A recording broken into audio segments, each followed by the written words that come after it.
You're listening to Swift News, your daily news briefing in just 10 minutes. This is episode 44, and it's June 16, 2025. Let's get into today's stories. Right. Our goal today is really to cut through the noise, unpack the key headlines shaping things right now. Exactly. From global politics to the tech in your pocket, and figuring out what it all means for you. And today, it's quite a mix. We're seeing these big policy shifts alongside tech advancements. It really highlights how interconnected everything is. Absolutely. Let's maybe start with global affairs. Big news about Japan. Yes, officially joining that new Asia-Pacific trade agreement. And this isn't just, bureaucratic shuffling. No, definitely not. Think about the potential ripple effects. These deals are meant to lower tariffs, streamline trade, Which could mean changes in the cost and availability of goods coming into your country, potentially. and a boost for the economies in that region, too. Yeah, but it's interesting. You see different approaches happening at the same time. While that bloc expands, India's just introduced a 2% digital services tax. Yes, aimed squarely at the big global tech companies.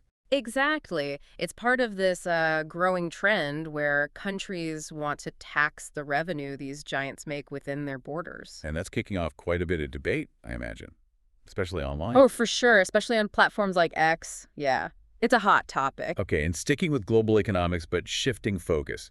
Russia. Right, they've signed a new energy export deal. This one's with several countries in Southeast Asia. And the context here is important, isn't it? Navigating sanctions. Precisely. It's about finding new markets for their energy resources, especially given the ongoing Western sanctions. Got it.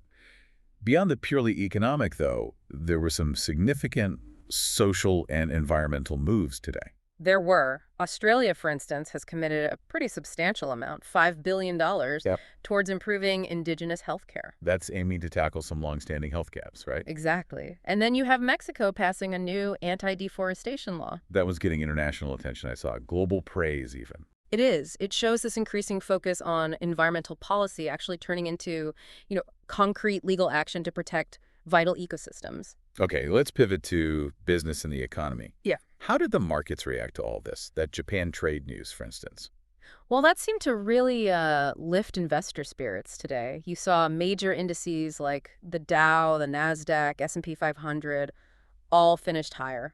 So if you're watching the markets or have investments, probably a good day. That was definitely trending on X. Likely saw a positive tick, yes. It connects directly back to that trade optimism. And what about the startup scene? Any news there?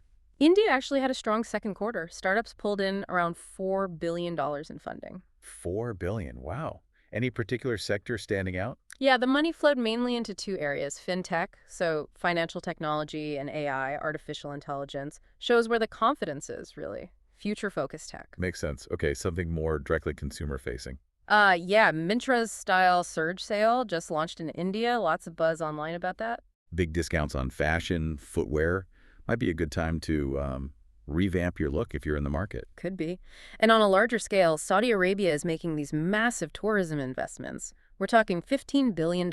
Aiming for 100 million visitors? That's ambitious. Very. It's a clear strategic push to diversify their economy beyond oil. Also, copper prices are climbing, hitting $5 a pound. Why does that matter for the average person? Well, copper is crucial for manufacturing. Electronics, electric vehicles, wiring. Higher prices there can eventually impact production costs down the line. Right. Affects the cost of making things. Any good news on the supply front? A bit, yes. Argentina's grain exports are showing a strong rebound, which is good for global food security. Okay, good to hear. That really shows how tied together commodity markets and global stability are. Definitely. All right, let's dive into technology. What's new? Big launch today, the Realme GT7 Pro in India. This is their new flagship phone. Flagship meaning top-end features. Exactly, like a 200-megapixel camera, which is huge, and incredibly fast charging, 120 watts. 120 watts. So you can get a lot of battery back really quick. In just minutes, yeah. Yeah, It was trending online, lots of discussion about whether this could be, your next phone. interesting. What about wearables? Samsung debuted the Galaxy Watch 8. The main upgrade seems to be enhanced AI health tracking. AI health tracking. Yeah. So it's getting smarter about analyzing your health data. That's the idea. More sophisticated monitoring, using AI to potentially give you deeper insights into your well-being right from your wrist. AI seems to be everywhere. Any other examples? Actually, yes. There's a startup in Bengaluru. They're trialing an AI-powered solution for traffic management. Traffic. How's that working? Early results are promising. They're reporting actual reductions in congestion during the trials. Shows AI is starting to tackle these really practical daily urban problems. That's fascinating. And any broader tech trends? Well, global blockchain adoption just continues to surge. It's not just crypto anymore. Right, it's underpinning more and more systems. Exactly. And India is actually noted as one of the leading regions in this growth. It's becoming more integrated across different industries. So if we try to tie all these different threads together, Yeah. what's the big picture? Well, you see how global trade policy directly shapes economies, which then influences market reactions, right? Yeah, like the Japan pact boosting stocks. And at the same time, technology like AI and blockchain isn't just abstract anymore. It's directly impacting investment flows, like we saw with the Indian startups. And city planning with that traffic solution, even the gadgets we use every day, like the new phone and watch. And even how we track our own health. It's all weaving together.